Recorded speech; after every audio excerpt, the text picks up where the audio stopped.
What's good with YouTube? You already know. Big Flocka with a comics reaction where we smash, dash, and react.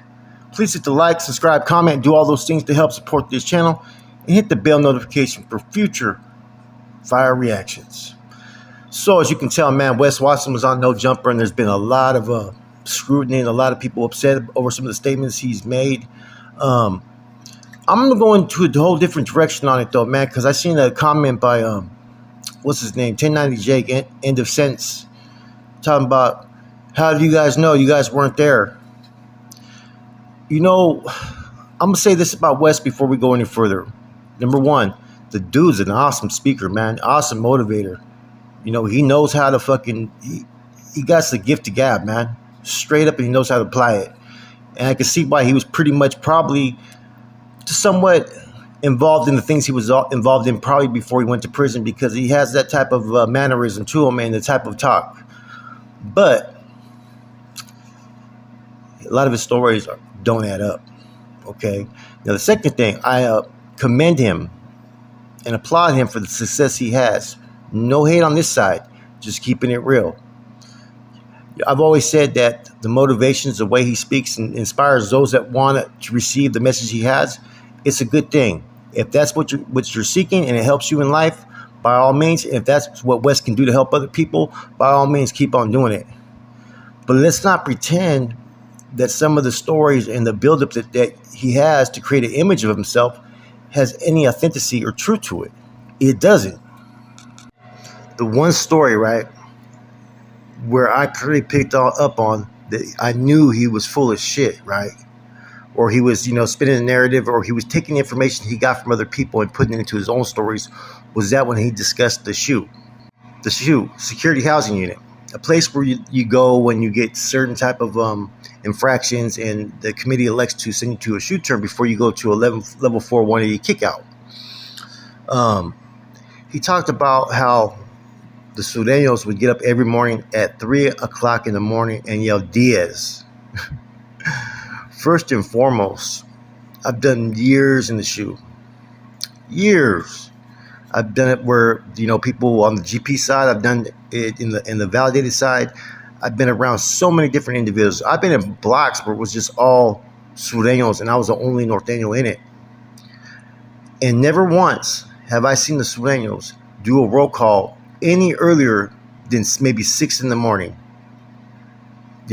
Most of the time it's about a few minutes after bar lock, which happens around 6 o'clock usually at most institutions.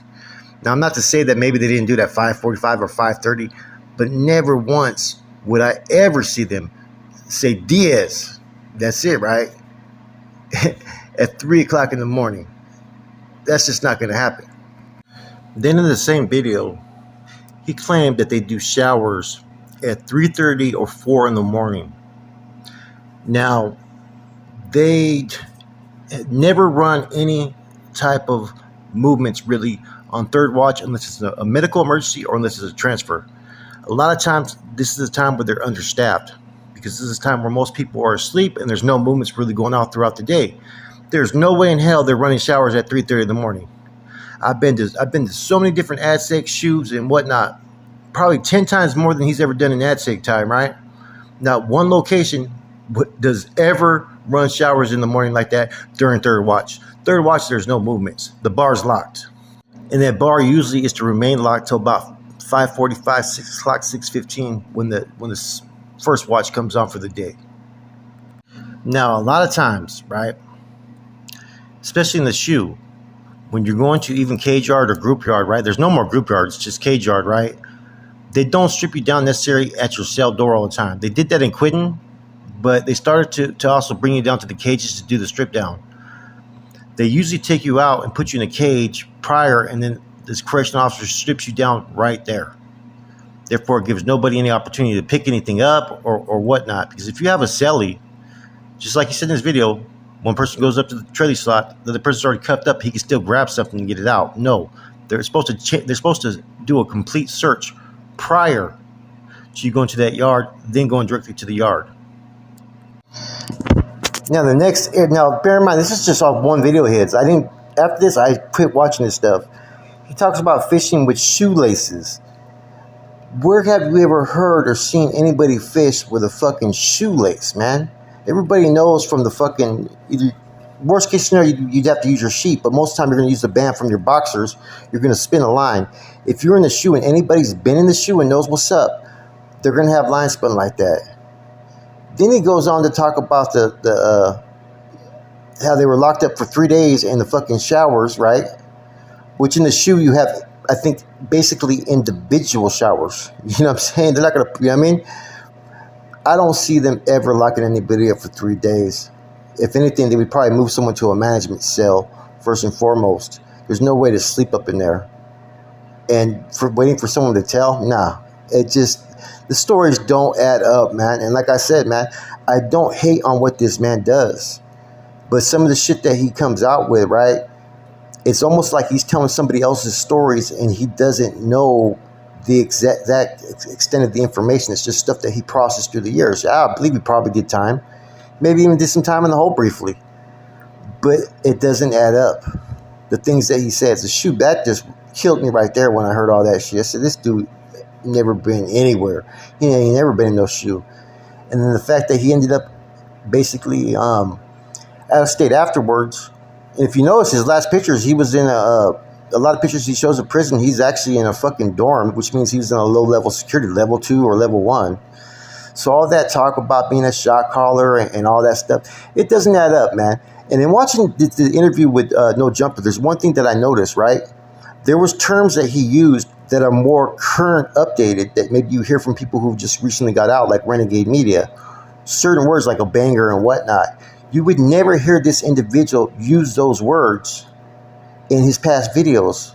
But now when he goes on No Jumper, there's certain words that he's using. So to me, it's almost like he's gathering information before he goes on there to try to stay current and try to make his story sound even more believable. Then he was talking about how the cages were touching each other in the shoe when you went to yard, which I've never seen that. There's always been a little bit of space between cages, right? Okay, they're almost like dog kennels. It'd be very hard to try to slice or stab someone between those, man. And most people, if they're a dropout or whatnot, are not going to give you the opportunity. So all that pass the piece and doing all that, you got a yard cop that's out there as well that's going to be watching all that, right? Even though there's cages, you have a yard cop that's observing everything. So this story alone pushed off on a lot of things to why, you know what I'm saying, I call bullshit. You know what I mean? It's not just a spun narrative. There's a lot of lies here. A lot of things that wouldn't be true, that would not occur in the shoe. And it doesn't matter if it's a California shoe or out of state in Oklahoma or something like that. It still wouldn't ride like this, man. The fact that he didn't mention anything about Norteños or blacks in the shoe told me that he was probably in an institution that was down south that wasn't really technically a shoe, but probably was an ad seg. This is a difference, right? And probably had a little bit of brief experience in this ad seg, right? But everything that he said, it doesn't matter. It doesn't matter if he was in California, Oklahoma. You're not waking up at 3:30 and doing roll call. That's not going to happen. You're not doing showers at 4 o'clock during bar lock. That's not going to happen. So it's almost like he was trying to spin a narrative, thinking that maybe people wouldn't call him on it or whatnot. And he leaves a lot of things out. Like I said, he's using all California's, wood names, right, without putting their names out there. So he's talking about California.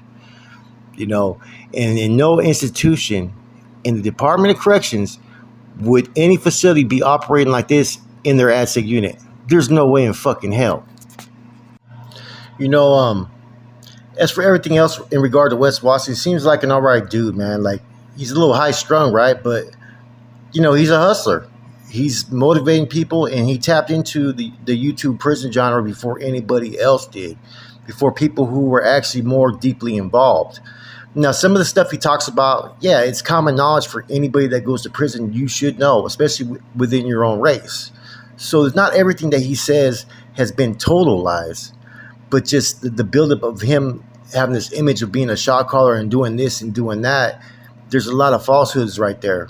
I think he probably was like any other wood that stepped into a facility that was non-affiliated with, because he wasn't affiliated with any type of groups that were under the brand. He was just a white dude that functioned under these groups.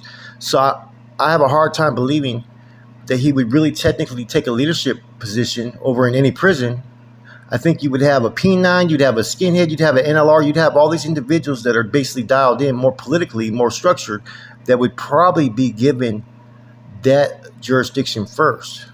But then again, I believe he was on all low levels. He doesn't really talk about, everywhere he's been. He doesn't give a whole prison history as far as like Norteños do when we do our NAQs. We give a whole fucking full list of what year we were at, what positions we held, who was there. He just talks in generalized terms, and that's why he's presenting information that some of it's true, he experienced, and some of it's hearsay. That shoe video, it's a bunch of bullshit. There's barely any truth to it.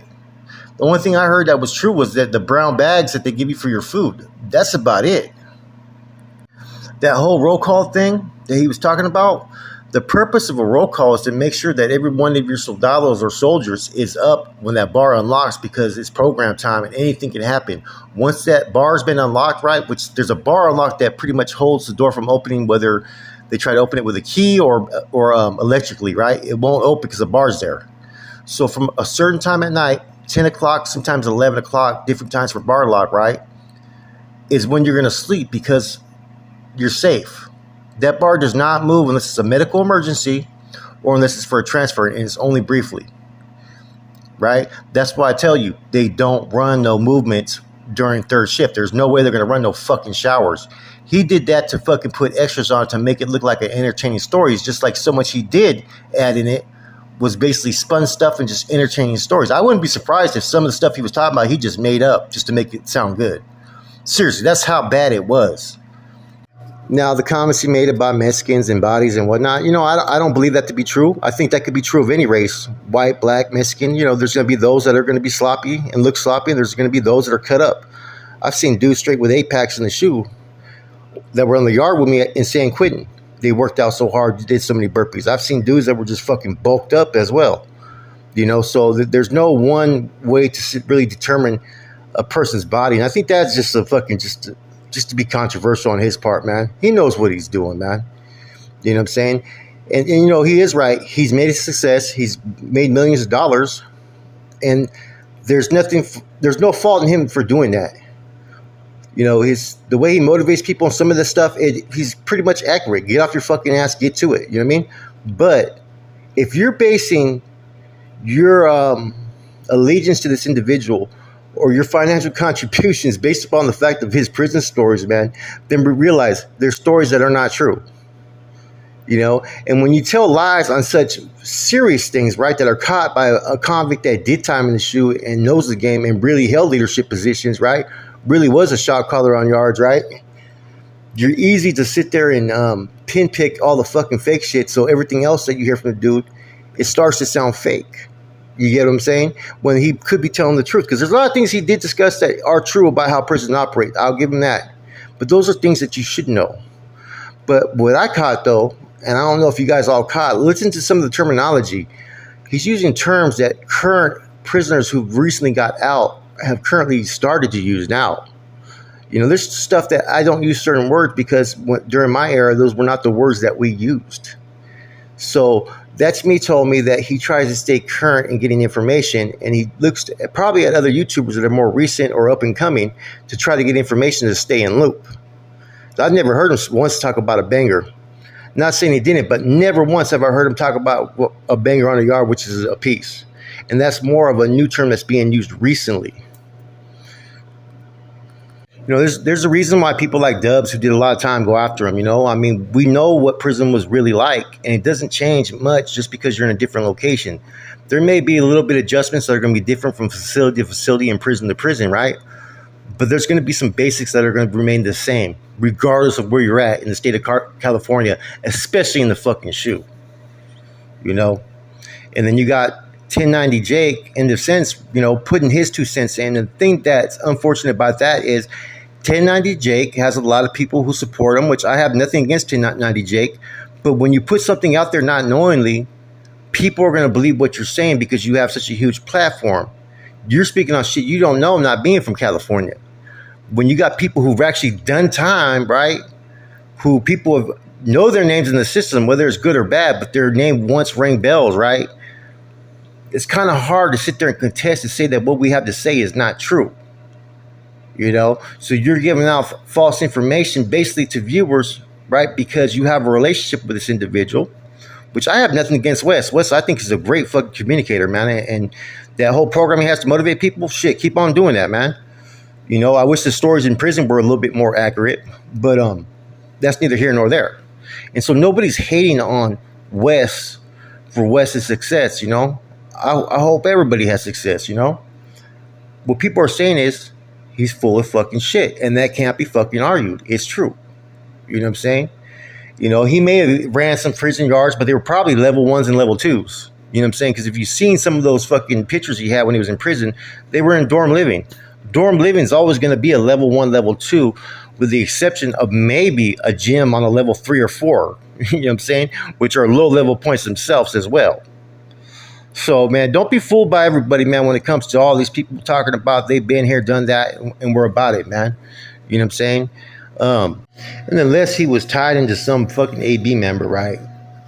He wouldn't be running no level 4 yard, I'll tell you that right now. It would be someone that's part of one of those groups that's more aligned with the AB's agenda. I can see a level 1, level 2, right? But most of those that are calling shots in level 1, level 2s, they ain't with that action anyways. That's why they're level 1, level 2. With that said, man, Adam